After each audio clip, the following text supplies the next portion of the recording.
Hello and welcome to another interesting edition of Health Watch, your number one health program on the station for excellence, NTA Lagos Channel 10. Today on the program, we're talking about a topic that gives everyone, I mean everyone, a big concern.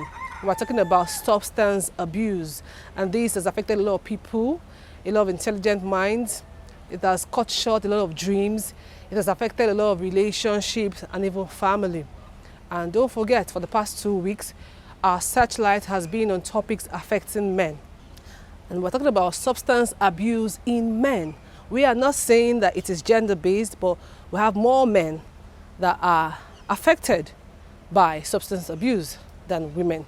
And so we're able to speak with John Olusegun, a certified addiction specialist and a licensed clinical psychologist with the Federal Neuropsychiatric Hospital, Yaba. This interview for this week is so detailed and a lot of knowledge that you will get from it. Plus, we have a recap of one of our reports on the importance of hand hygiene. You agree with me that we use our hands to do a lot of things, and these our hands, there are so many germs on it that you can't see with your physical eyes. So that's one report I need you to watch on this week's edition of Health Watch. My name is Nkem Okibe, and you know I'm usually super excited to do this with you every week. We'll go on a short break. When we return, then we'll join the interview with John Olusegun. Stay with us. Health Watch continues in a moment.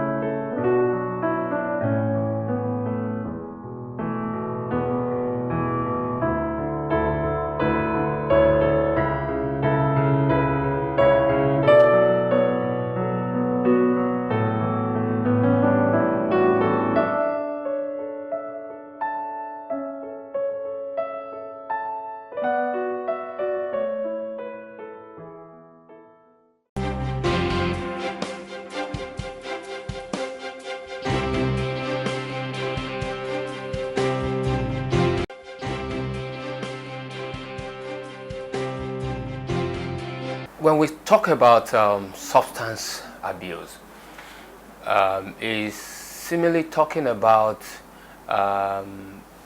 people using some kind of chemicals, or let me say drugs, largely out of prescription or out of what is meant to do.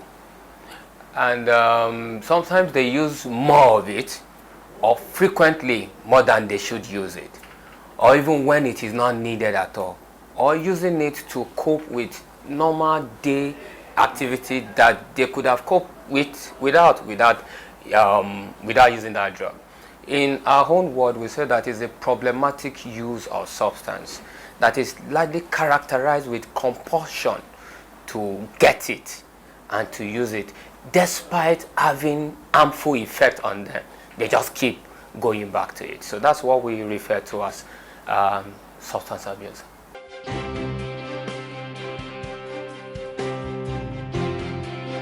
Yeah, I can say that the country is in a state of emergency for drug use right now. Different types is coming up, starting from the usual one that we used to know then, something like cannabis, you know, the regular Ido or something like that. People will say, don't be like this person or something like that.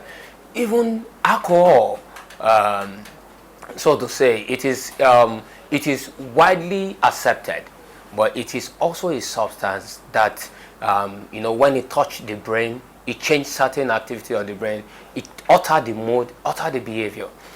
We are beginning to see more like different variant of cannabis. Something like loud is a synthetic cannabis that a lot of people will use to alter or to give them some kind of high, you know, so to say. We've seen people use Colorado or something like that, which is also a synthetic cannabis as well. Interestingly, this thing can be even be smoked under your roof and you won't even know. Sometimes they don't smell like the typical cannabis that you know about. We have a lot of them. We have ice. Like some of people would also say, you want to stay awake, you don't want anything, they'll take it. And you see people go into prescription, what they call it, drugs, something like tramadol, opioids. You see some people even use injection, shoot themselves. People are moving away from heroin or cocaine and things like that. And we have a lot of them. One thing about all of these substances is that when people use them, they might start from maybe just using just a little. Then you see them graduating to using more. Their life now revolves around the use. They are recovering from the use. Then they are looking for money to get what they are going to use and use again. So the cycle continues in that angle, and a lot of things are impaired. Work, school, relationships, and the like. So the list go on.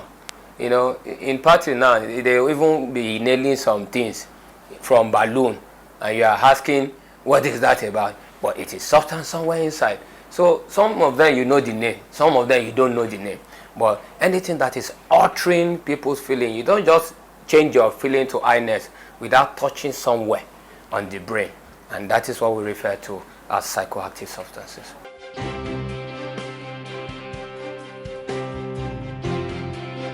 You know, men, you know, where we talk about men, I was talking with some group of men, I said, okay, when you hear men, what comes to mind? Say, responsibility, oh, you know, that means you are there taking care of this, taking care of that. Now, for men in this socio-cultural environment, it is important for us to, you know, relate with them that they have a lot of responsibility. They are addressed as sorting things out, getting answers to things. And we are also in an emotionally suppressing environment where they cannot really show some certain emotions. So all of these factors make it somewhat a fertile ground for substance use and abuse to thrive. Because for men, one of the things that I realize happen is that they use substances to cope with certain difficulties in their life. They lose job, they're having problem with their marriage, they are doing this. The next thing is, just take 1 or 2 bottles and you'll be fine. Now from there, they start staying in the bar house from morning till night, not going home. You know, some of them will take some of these substances to enhance their sexual performance. You know, yes, I've seen a couple of them, and before you know it, they are hooked on the substance. It might cause another problem, you know, such as the substance induce erectile dysfunction. That could come.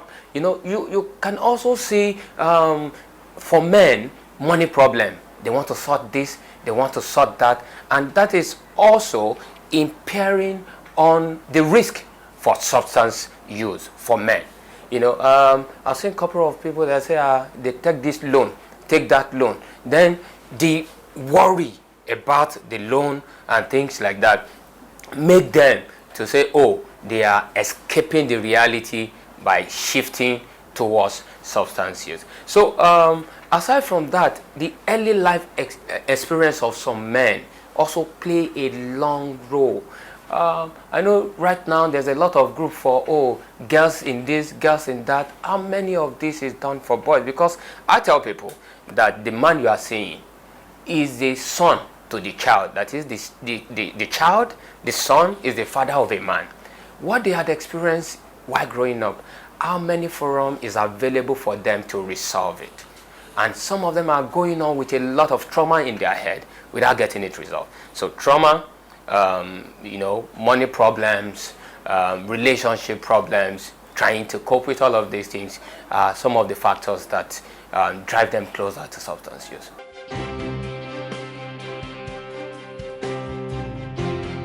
For men, you know, which of course I call men endangered species, because if you look at the ratio of men to women in the general population, they can tell you that the ratio is not balanced. You know, yeah, that's just the truth. You know, so I call us, you know, endangered species in many ways, And when you now add drug to a species that is already endangered, that's a lot of problems. Largely, we say that the drug affects one very important area of the brain, and that is the frontal cortex, that is the decision-making part.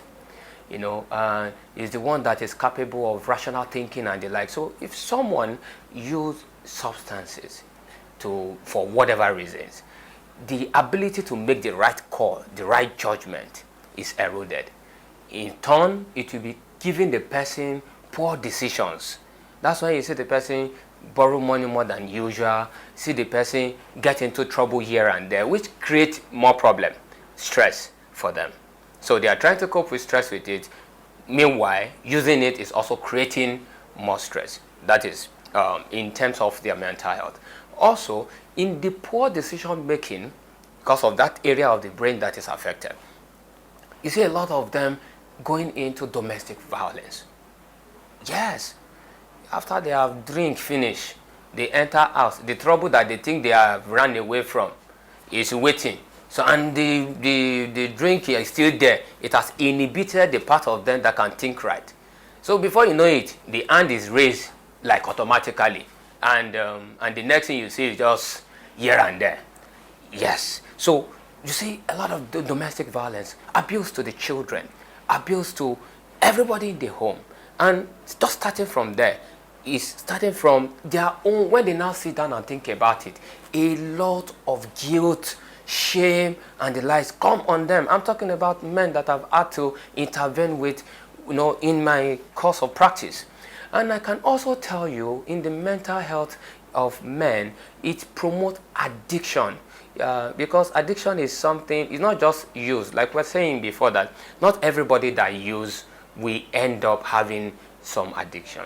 However, the use increase your risk to becoming addicted to it. So it promotes that tendencies to want to seek compulsively the substance, and gain tolerance that small one will not do you again until you have to take more than and start adding and mixing, like science students that they'll call themselves. And this is very, very important. In other mental health capacity, you see men coming down with depression, anxiety, and suicidal behaviors. I will tell you that many of the suicide completed by men have an involvement of substance. Check it out. In many of the suicidal completion cases for men, you see that it has involvement of one substance or the other.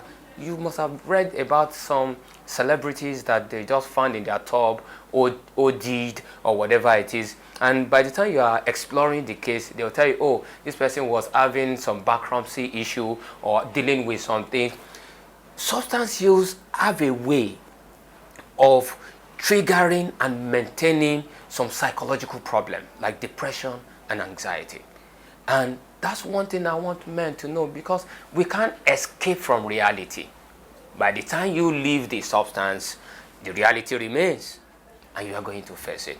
So, and also it makes men have low coping resources, because if you have escaped for it for a long time, you would have forgotten how to even deal with issues the way it is. So they lose the basic coping resources that they should have, because they have escaped the reality using substance for a long time.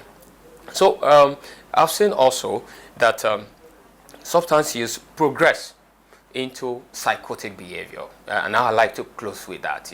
That is with substance use, irrespective of the ones you're using, likely cannabis or whatever it is. Many people come down with psychotic expression.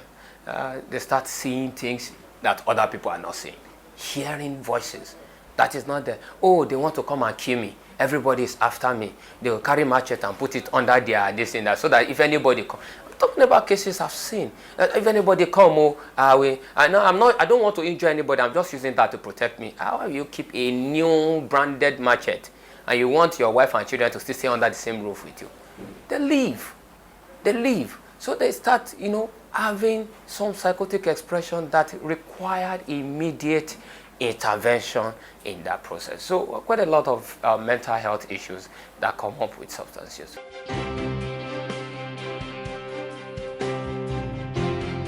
regarding is there hope? Is there is there help for these people? And I would say that yes, there's help for persons with addiction, particularly to substance use. We say that the treatment is usually a biopsychosocial one. Because of the thing that we've had in our environment, some people see it as a character failure or a village people attack. So the first line of this thing is usually we'll go to church or we'll go to mosque or go to all these baba and things like that. See, I'm not an atheist here. We are in Nigeria together.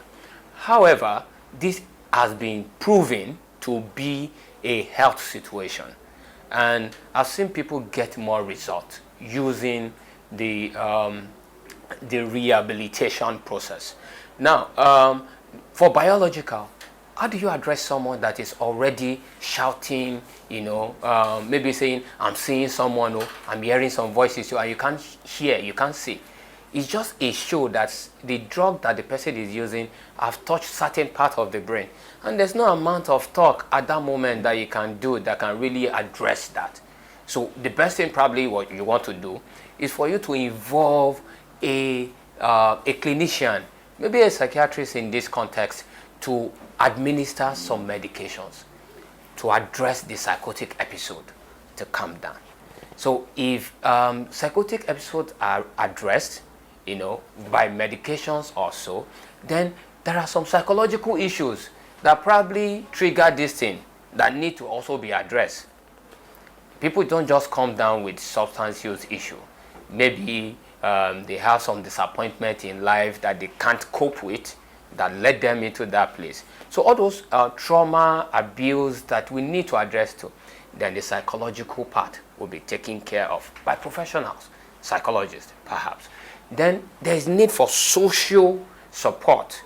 The social part is because humans are not cut out to just live by themselves. So sometimes when they come to our clinic, you treat them and you let them out. And the family you have come, you have started again, you have do this again, and we decide to alienate them or stigmatize them. They feel like it is them against the world. So say, what's the essence? Then they go back.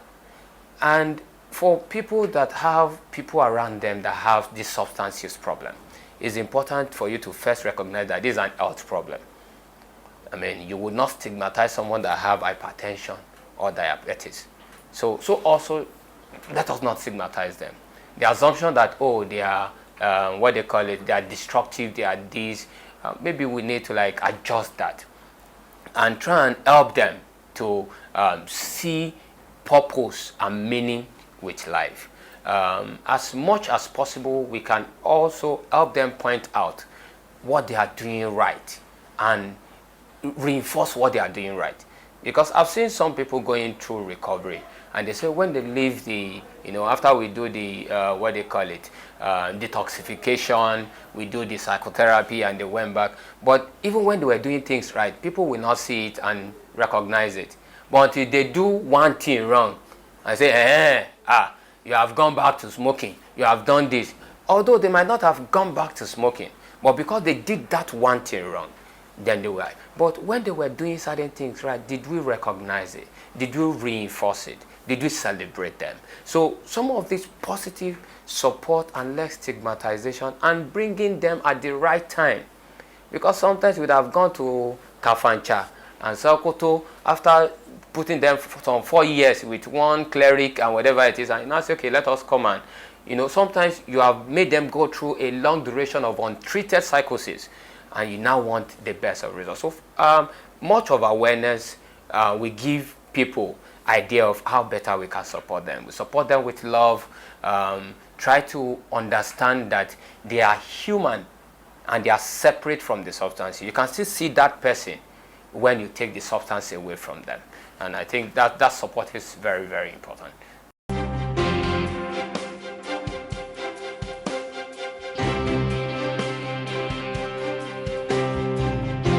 Information, they say, is power. Thank you so much, John Olusegun. A lot of highlights there on the effects of substance abuse on your health, on your mental health, on your dreams, yes, on your visions, on your plans in life, all right? So we really need to take care of ourselves. We really need to support our friends, our colleagues, our family members that are affected by the use of substance abuse.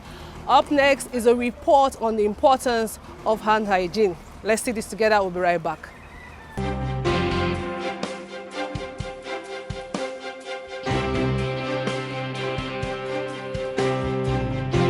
Our hands are the ultimate multitaskers. With them we feel, touch, type, work, embrace those we love, and most importantly, eat.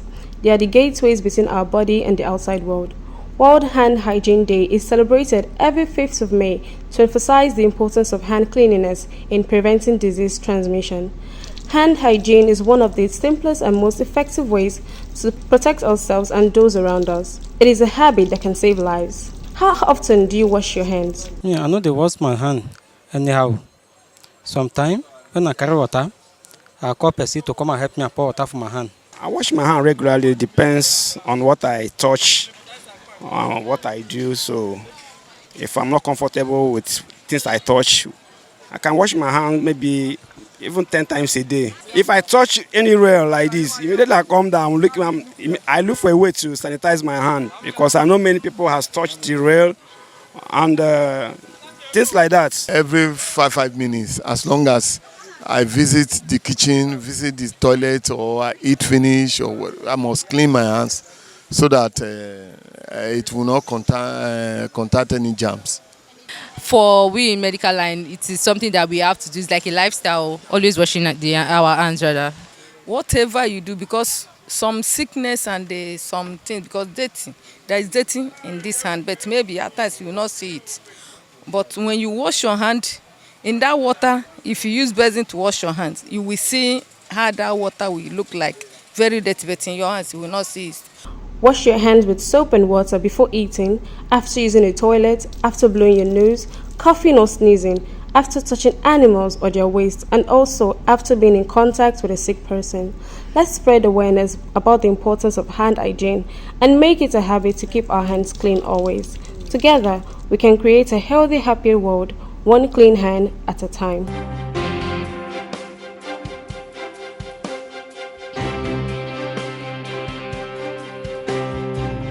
Okay, so now you know that as much as we use our hands, it does a lot of things for us. You need to take care of your hands. Hand hygiene is so important that you know when to wash your hands before you eat, after you eat, before you use the restroom, and after you use the restroom. And this is for everyone. You wash your hands as many times as possible. Protect yourself. And remember that I normally say health conscious people live longer. And this is where we draw the curtains on this week. If you have comments, you have inquiries, you love to sponsor this program because you love to do this with me every week, then you need to reach out to us on the number on your screen or send a mail to orkibenkem@gmail.com. Thanking you for being part of this week's edition of Health Watch. My name is Nkem Orkibe. Same time, same station. See you next week. Bye.